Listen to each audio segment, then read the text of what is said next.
All right, so welcome everyone to the second edition of PTI Smash version. I'm going to be going over some more topics, stuff that's been in the news as far as Smash goes, and we're going to be looking at everything from the recent European tournament to the upcoming MLG and everything in between. So we're going to go ahead and start off with aMSa Yoshi. Um, we, of course, had aMSa with incredible performance this past weekend by taking out Zagetto, and he 3-0'd Ice, and he actually took Leffen to Game 5 as he was finishing third place at a 5K series MLG qualifier, so a pretty big deal. My question to you, Hugs, do you think that aMSa is a legit contender against the top players? If we're talking top five, I don't think so just yet.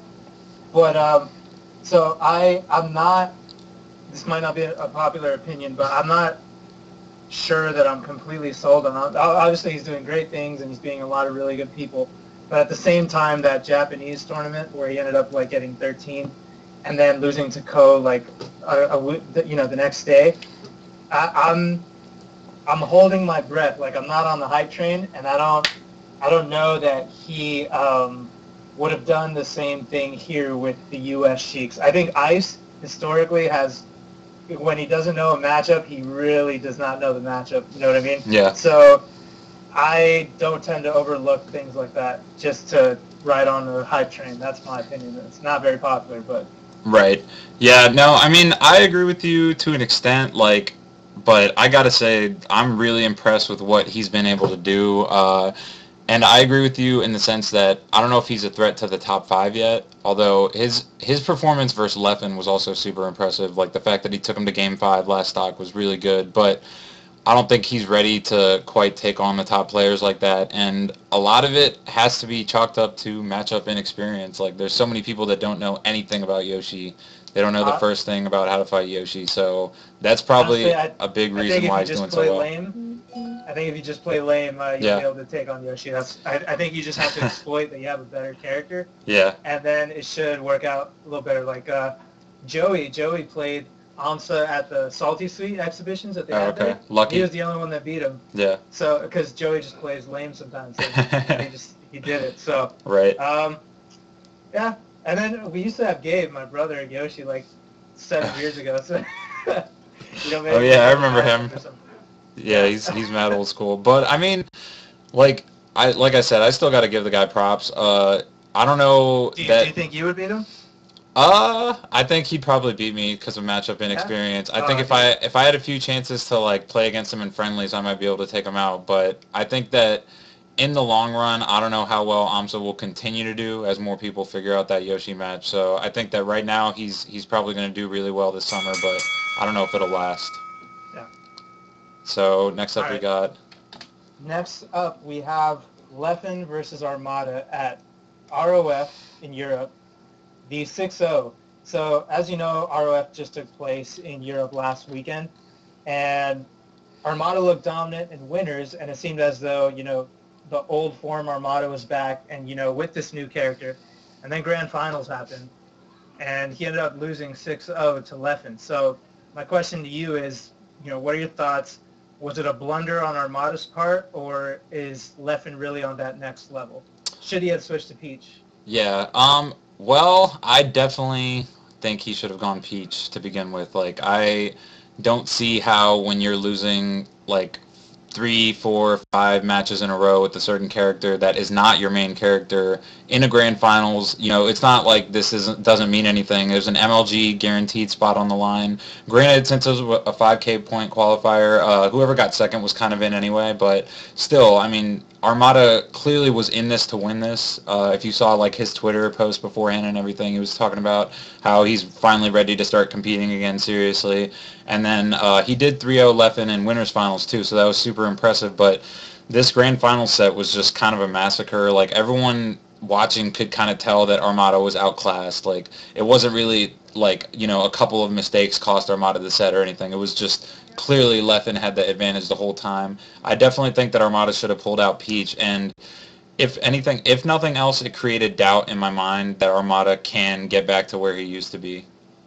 Okay, so this, I think, is a prime example of the problem with 20XX thinking. I think when you're using a character like Fox, or when you're just switching character, there's so many intangibles that you learn when you play this game for years Right. with a certain character that you're not going to pick up. As technical as you are, as good as you are, as smart as you are, you're not going to pick it up. So Armada, I'm positive he's got a great Fox, but when it comes to decision making, those are intangibles that you're just, so he's an amateur at using Fox in the sense of making those kind of Fox decisions because he hasn't had enough experience with that character. Right. I think he definitely should have switched to Peach. Maybe he wasn't ready with Peach at that point, but he should be working on his Peach just as much. Regardless, yeah. It doesn't matter if the matchup's a little skewed in Fox's favor. He makes way, way better decisions when he's using the character that he's comfortable with. Agreed. So I think preparation with Peach, he could have won it. You gotta stay away from this 20XX crap. It's not working out there. No one's pulling off this 20XX crap. Yeah, no, that's definitely true. So moving on, we have the Plup Fraud Fund, of course. So this past weekend was when Plup came out and had that specific tournament that he was flown out for the Fraud Fund for, and he took out nearly all of the Boss Rush teams, those crew battles. He only lost to the A team, and that was only by one stock. And he also placed 7th in singles, which is kind of borderline for a lot of people as far as actually, whether he's actually fraudulent and everything. So. And also the bracket, in my opinion, he had 2 pretty tough matchups that he actually did lose to. So I think that needs to be considered as well. But keeping all that in mind, Hugs, do you think he was exposed as a fraud? No. He's definitely, he is not a fraud whatsoever. But let me ask you this. Did we fly him out for an exhibition or a tournament? That's true. Around for a tournament, right? But the only thing he wasn't paying attention to is the exhibition. I cannot remember the last time we paid this much attention to an exhibition. But the thing is, he did do really well in that exhibition. He beat most of us, right? But then in the tournament, he ended up getting 7th, which I don't think is fraudulent at all. And that's the whole point, is that SoCal is so stacked that someone like Plup, who gets 2nd at Prologue, MLG Prologue, and these regionals, could end up getting 7th at a local. Right. And, he did have a tough bracket, but that's exactly how it goes in SoCal all the time.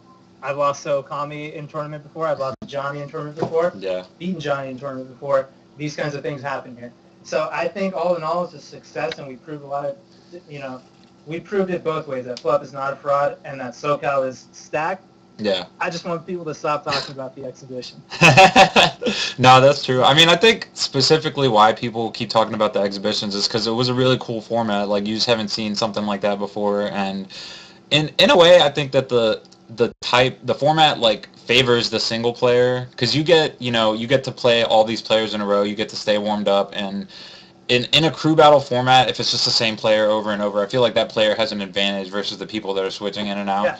So he had that advantage going for him. It like we were torturing him, and he was just depleted and tired. But I think it was a good warm up. Yeah, for sure, and really good practice too. So I mean, I agree with you. I think that it wasn't really either way. He wasn't really exposed as a fraud, but it also wasn't like SoCal was exposed either. So it definitely, I think, went well for both sides. About as well as it could have, but I would have liked to see, I think, more interesting bracket matchups with Plup involved, but maybe next time. Yeah, that's us. Sweet. So next we got... Next topic, we got old school comebacks. So this is... Wait, no, it's Hungrybox at Get On My Level.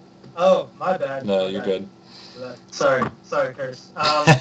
So we got Hungrybox at Gommel over in Canada. It's an MLG event, and it was probably the most stacked up to date for the MLG event. So Hungrybox went out there and his debut as a Curse player, and he pulled off one of his most impressive performances in recent memory. What are your thoughts as, let's say, unbiased, because you're, his first homie. Right. Has he gotten better? Was this just a good day, or has he actually gotten better? I definitely think that not necessarily his skill as a player improved, but his drive. I think that's what changed. As a top player, it's really difficult to keep your drive going, keep your motivation at the same level. especially when you're winning consistently in your region. I can relate to Hungrybox on that level because I win everything locally, and it makes it hard to just consistently come to tournaments and have that desire to win every time without just it turning into like a routine thing where you're just playing and you're just winning, but you don't really have that drive, that fire to improve. I think that Hungrybox got that back, and you could really see it in his matches, the way he was playing. He wasn't just playing the same old jig stuff. He was actually trying new stuff, pulling out new things, and it obviously worked for him. Not sitting in chairs? Yeah, I asked him about that briefly. He says it helps him focus. I can definitely see that. I mean, if you're not sitting on your ass, like, you're probably, like, a little more into the game, but I could also see it, like, getting tiring and stuff, too. So that was an interesting strategy for sure, but I definitely think he showed he's capable, at least capable, of moving up in the top 5, and I think we'll see him do it, too. Yeah. I think without that performance, it would have been sketchy whether he was still definitely in the top 5. But after that, I think he did look better. I think that was an example of him just playing his best. Like, I don't think that he just broke a barrier. I think he just played peak Hungrybox, and that's good enough to beat Mewtwo King, that's good enough to beat Mango, that's good enough to beat a lot of people. Right. I was talking to Mango about it, and he told me, he actually said we got to watch out for him at Pat's house because he actually got better. Oh, wow. But then he did it in a Mango way where he said, yeah, he actually does forward air now and neutral air. Like, it's crazy. He does new moves now, so you got to watch out. Not just back air anymore. Yeah, so Mango said it surprised him when he got hit with a forward air. This move's pretty good. Yeah. So, yeah, we're going to have to watch out for him at Pat's house. For sure. Yeah, I think he's on the rise for sure. All right, so next up we got sponsorships. Cloud9, of course, picked up Mango. EG picked up Dr. PP, and now we actually had the recent news that Clash Tournaments, a Smash sponsor exclusively, recently released Armada and M2K, who are, of course, both also sponsored by Empire Arcadia. And possible issues with EMP is why Clash decided to release them, apparently. So do you think that Armada and M2K will actually migrate to major esports teams along the lines of Liquid, Curse, and EG, or do you think that they'll stick with EMP? I don't know anything about the rumors, or because Mewtwo King's out there like going against those rumors, and then other people are supporting them. I think they will definitely leave EMP because EMP isn't it self-proclaimed development kind of team, right? So I imagine they're developing them to eventually pick up some kind of major sponsors. But I don't know how they work exactly. Maybe they allow it, maybe they don't. I think eventually they'll have to leave. Straight up, until, I'm sorry, EMP, until you have like EG money, you're not going to be the guys that players like Armada and Mewtwo King stick with when this whole Smash thing gets bigger, unless you just stick to a supporting role and let them do their thing with the bigger teams. Yeah, and I can see that happening too, as far as them having like more of a supporting role. But I think that M2K and Armada will eventually move on to other sponsors. I think that it probably has to do with whatever contracts that they're specifically under with EMP and everything, as far as when they can do that. So maybe not in time for like Evo and MLG and everything. But as of now, they are the only 2 out of the top 5 that don't have like a really legitimate sponsor. And I'm sure you've seen Mango and HBox post like pictures of like all the equipment, all the free stuff that they're getting from the sponsors. Like, it's clearly beneficial for them to move on to a team like that. It's unclear like whether Empire Arcadia has the means to like provide for their players like that, and as far as we've seen so far, it seems like they don't. So I definitely think it's a good idea for M2K and Armada to move on. I just think that they probably have some complications with the contracts that they're under that are preventing them from doing that now. I think that Armada at least probably is intelligent enough to see that this is not where he should be, and he probably should find a better team. We'll see that whether M2K can end up making the same decision. I'm not too sure about that. I talked to Mewtwo King recently. He seemed pretty positive about it. Oh, okay. Positive about EMP, so. Oh, okay. I don't know. We'll see what happens. See what happens with that. So next topic. Next topic we got. All right, now we got old school comebacks. So you and I both old school. We also got Liquid, Korean DJ, Liquid Ken, even Asin, right? Right. Who's been playing lately. Mm-hmm. So what do you think? So there's quite a few old school players, and I wouldn't be surprised if we started seeing more. what do you think old school players need to do to adapt to the current metagame, and who do you think will actually have success coming back? Like, I don't mean just kind of winning here and there. I'm talking like getting kind of close to what they were. Right. I think that the biggest thing is that old school players need to let go of any potential ego that they have coming back, because the current metagame is so far beyond where it used to be. I remember the specific example I like to use is that asim would always take breaks in like 2006, 2007. He would take months and months off the game and just come back and instantly win. Whereas he did that in 2011, 2012, and he didn't win anything for a while. Like, even locals, he was getting like 5th and 7th, like way below where he would be placing before. So I think the metagame is evolving like exponentially, where you have to put in a certain amount of practice to even be able to compete. That's why I think that a lot of players, especially players like Ken and KDJ, that whereas like I might have like been playing off and on during these off years when Brawl came out and everything, I feel like Ken and KDJ specifically left the game for a long time and didn't touch it at all. So they probably have a little bit harder of a time getting back into it versus like me and you, where we've been playing like off and on like that. So I definitely think that you and I specifically have some of the best chances of getting back up to where we used to be, especially because, to be fair, we weren't quite on Ken and KDJ's level back then either. So no, but I think that crucial period right after the Mango Shield pressure started in like 2008 through like 2011. Like, if you miss that, there's a lot of crap to adapt to now. And you could tell Korean DJ and Ken, when they're playing, they're both really smart and they're both really good, but they could get overwhelmed, and that's what actually beats them down, is they get overwhelmed. Right. Whereas we're kind of used to that pressure because we went through that little phase. Yeah. I'm not going to doubt Ken or Korean DJ, but I don't know if they'll reach that peak. I think Ken needs to play with SoCal's best players. He's playing with his friends, and that's great, and he's having a lot of fun, but he's got to hit up the top players. Agreed. Yeah, it's definitely going to be tough to make a legit comeback when you're playing with average to above average players. You got to be playing with like the top. So moving on, we have Pat's House 2 and SK-Tar predictions. Pat's House is a 2K series MLG qualifier. SK-Tar, of course, 5K series.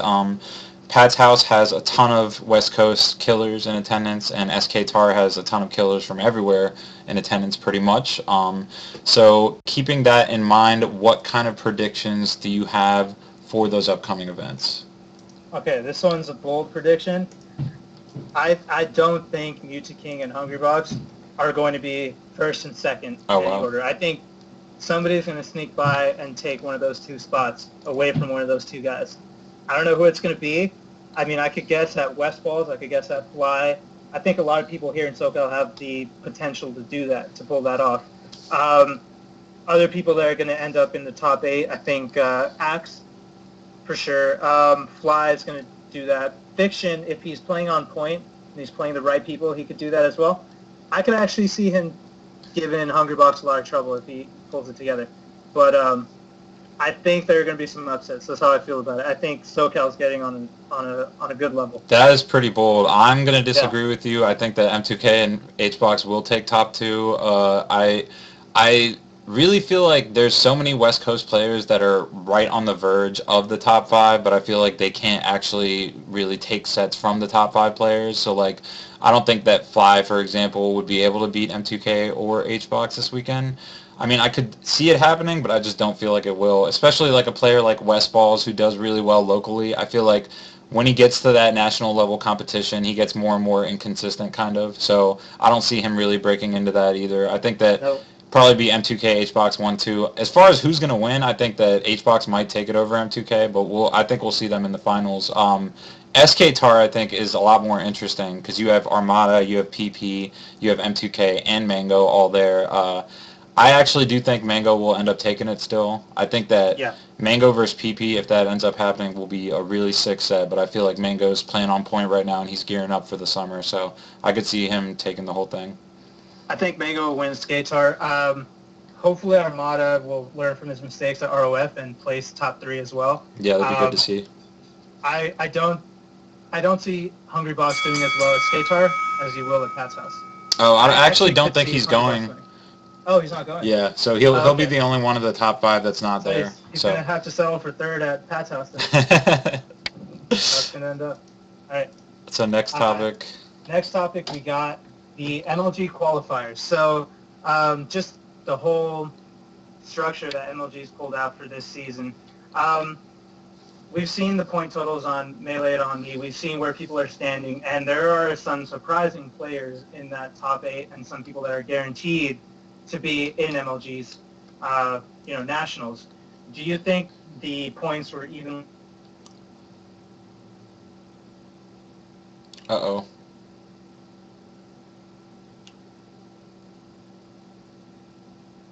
Oh, fair. Oh, sorry. You broke up for a second, so can you just start from the question? Like, do you think whatever? Oh, yeah. Do you think that the locations were evenly distributed? Do you think the people that have points right now deserve them? I think it was pretty well done. I definitely think that there were some questionable decisions there, but I think that given, like, how difficult it is to evenly distribute points for something like this, I think that Jake and the MLG staff did a pretty good job. Like, there's no way to make this truly fair, I don't think. There's arguments. 2 times the points at West Coast, dude. I mean, yeah, like, in theory, if you look at this list of qualifiers I have up here, like, it seems pretty evenly spread out. Like, you could make the argument that East Coast has, like, an easier time because there's a couple more events toward this side of the country, but they're pretty much all over the place regardless. Unless you're someone like Soft who's really going out of his way to travel, like, you're not going to make it to all of these events. So I think that it could have been done better, and, ideally we would have had a slightly more accurate top 12, but given the circumstances, they did a pretty good job. Yeah, I can't agree too much with that. I mean, I love MLG, I love Jake. I don't blame him for any of this. But I think if you end up with, I put it this way. If you end up with a stellar performance at Pat's house, you end up beating Fly Amanita, you beat Pupi, you beat SFAT, you take Mewtwo King in a set, he ends up beating you in losers finals, and you end up in third, you're going to have the distinct honor of being tied with Mojo for points with that kind of performance. And I'm not okay with that. I don't think that's fair. I don't think that's okay. And that's not to say, that's not just, it's not Mojo's fault. But what I'm saying is that the way that they did it made it hard for the West Coast to go anywhere else to make the other events equally as hard. So the reason this one's so hard is because finally we could actually attend one without spending $500 in a week span. That's fair enough, and I do think that if there was any region that got, like, the short end of the stick, it was definitely the West Coast. But like I said, it's hard to evenly distribute something like that for something as big as MLG. We do have 8 spots at the actual championship, so that's makes it a little better. Right. All right. So moving on, and the very last topic, Jake recently announced that there will be a top 10 East Coast versus top 10 West Coast crew battle at MLG, which is pretty hype. That was supposed to happen at Apex this year, but it actually didn't end up happening. Popular opinion seems to state that East Coast has better top players, but West Coast has a deeper lineup. So keeping that in mind, Hugs, who do you think is the favorite to win crews at MLG? If you were to ask me this during Apex time, I would have thought, without a doubt, easy as hell, it's going to be West Coast. But, the other players that are not Mewtwo King, Hungrybox, and PP have been putting in a lot of work on the East Coast, and I've realized that we've all seen it. We all start to feel like, actually, we might be underdogs at this. Right. So I think we could pull it off, but we just have very little room for error. With those 3 guys, with Hungrybox, Mewtwo King, and PP, it's going to be damn hard to have any wiggle room. You know what I mean? Right. Like, we need to dominate. We need to mess up Nintendo. We need to mess you up. We need to mess up you. Like, we need to rock you guys in order for us to be able to handle them. So it's going to come down to really quality counter picks, because everyone on that team is going to be really good. So it's not just going to be like, oh, we're more skillful. It's going to be counter picks and not messing up the positions we put our players in. I agree. I mean, I definitely feel like East Coast is actually the favorite in this case, just because we do have those top 3 that are going to be so difficult to take out. I think that West Coast does have the more consistent lineup as you get, especially down past the top 5. Like, they're like 6 through 10 is easily stronger than East Coast 6 through 10.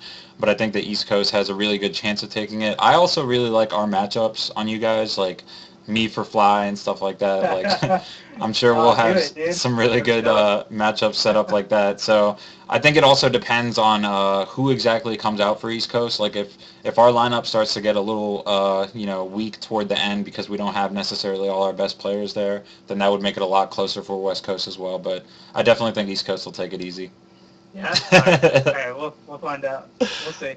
Are you going to be the captain or co-captain or something? I'm not sure. I think that probably PP or HBox will end up being captain, but I'm sure I'll be helping like call the shots as far as like strategy wise because I have a lot of experience with that from back in the day. Okay. All right. Well, we've never lost a crew battle with me as captain, dude. So. Oh, are you captain for West Coast? Yeah. Nice. We'll see. Sweet. All right. Well, that about wraps it up, guys. Definitely going to be doing more of this, and if you guys have any suggestions for future topics, please tweet them at us. I'm at chillindude829 and he's at hugs86, and that way we'll have a lot more content to work with.